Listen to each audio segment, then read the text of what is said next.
বক্তব্য নিয়ে আসবেন উলামা জনতা ঐক্য পরিষদের প্রেসিডিয়াম সদস্য মুফতি নাজমুল হক সাকিব হাফিজাহুল্লাহ।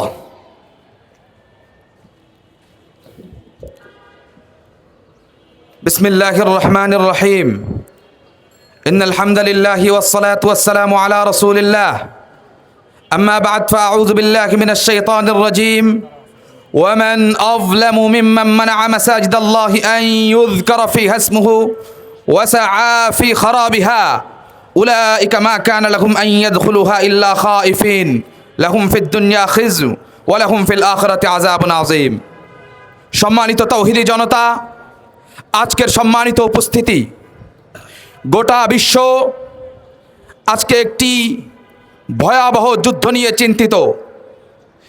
পৃথিবীর সবগুলো মিডিয়াতে টেলিকাস্ট করা হচ্ছে ইরান ইসরায়েল যুদ্ধে হরমুজ প্রণালী, তেলের বাজার, ডলার ইত্যাদি বিষয়ে বিশ্ব মিডিয়ায় আলোচনার তোড়পাড় তৈরি হয়েছে।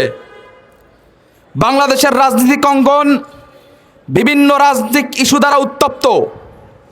এই সব কিছুর আড়ালে একটি ইস্যু আমাদের চোখের আড়ালে চাপা পড়ে যাচ্ছে।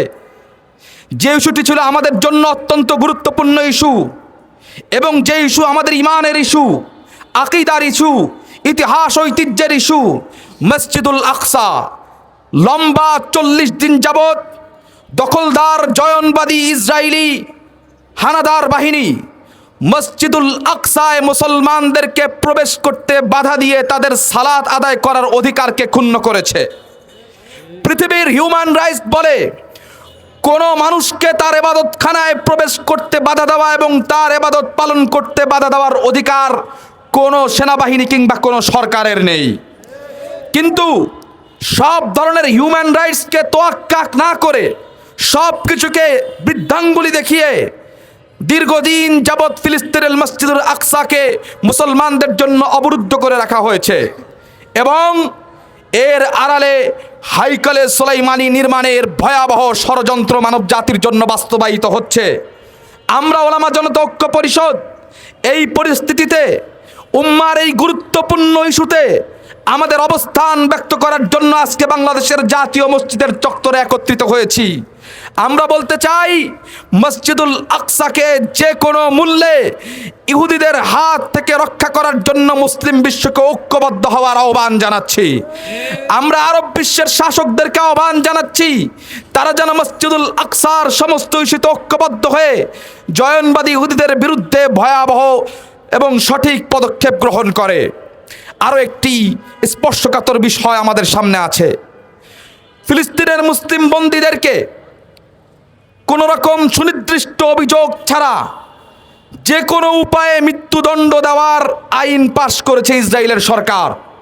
আমরা মিডিয়ায় দেখেছি এই আইন পাশ হওয়ার পর একজন মুসলিম ভাইকে বৈদ্যুতিক চেয়ারের উপর বসিয়ে শক দিয়ে হত্যা করেছে ইসরায়েলের হানাদার বাহিনী, হিংস্র বর্বর বাহিনী, আর সেই দৃশ্যকে উপভোগ করেছে গোটা বিশ্ব। আমরা প্রতিবাদ জানাই। আমরা বলতে চাই, একজন বন্দীকে এভাবে হত্যা করা পৃথিবীর সবচেয়ে জঘন্যতম কাপুরুষতা। যদি ইসরায়েলি বাহিনী লড়াই করতে চায়, লড়াই করুক, নতুবা নিরীহ বন্দীদেরকে বন্দী করে তাদের উপর হত্যাযজ্ঞ চালানো পৃথিবীর কোনো মানবাধিকারের মধ্যে এটার কোনো বৈধতা নেই। আমরা এই জুলুমতান্ত্রিক ব্যবস্থাপনার ভেতরে এই ভয়াবহ নির্যাতন, নিপীড়ন এবং ইহুদিদের এই ভয়াবহ ধ্বংসযজ্ঞের পর আমরা সমস্ত পৃথিবীকে জানিয়ে দিতে চাই, ঘটনা যাই হোক না কেন, পরিস্থিতি যে দিকেই যাক না কেন, রক্ত যতই ঝরানো হোক না কেন, বন্দি যতই করা হোক না কেন, যতই মৃত্যুদণ্ড দেওয়া হোক না কেন, এই সব কিছুর পরেও আগামী দিনে ইনশাআল্লাহ মসজিদুল আকসায় কালিমার পতাকা উড়বে। আগামী দিনে ইনশাআল্লাহ মসজিদুল আকসার চত্বরে কালিমার পতাকা উড়বে। আগামী দিনের বিজয় মুসলমানদের আসবে। সুতরাং এই অত্যাচার, নিপীড়ন যদি তারা বন্ধ না করে, তাহলে যত বেশি তারা এই অত্যাচার চালাবে, তাদের পতন তত দ্রুত তাদের সামনে আসবে ইনশাআল্লাহ। আজকে আমাদের এখান থেকে আমরা আমাদের জায়গা থেকে আমাদের ভাষাটুকু ব্যক্ত করছি। আমরা জানি এই নীরব প্রতিবাদের ভাষা ইসরায়েলা বুঝবে না, আমরা জানি আমাদের এই নীরব প্রতিবাদের ভাষা ওরা বুঝবে না, কিন্তু আমরা আমাদের ইমানের জায়গা থেকে আমাদের অবস্থান জানান দেওয়ার জন্য, আমাদের প্রতিবাদ জানানোর জন্য আমরা এখানে একত্রিত হয়েছি। ইনশাআল্লাহ যতদিন পর্যন্ত আমাদের শরীরে রক্ত আছে আমরা আমাদের সাধ্যমতো আমাদের প্রতিবাদ জানিয়ে যাব ইনশাআল্লাহ। নাসরুম মিনাল্লাহি ওয়া ফাতহুন করিব। আসসালামু আলাইকুম ওয়া রাহমাতুল্লাহি ওয়া বারাকাতুহু।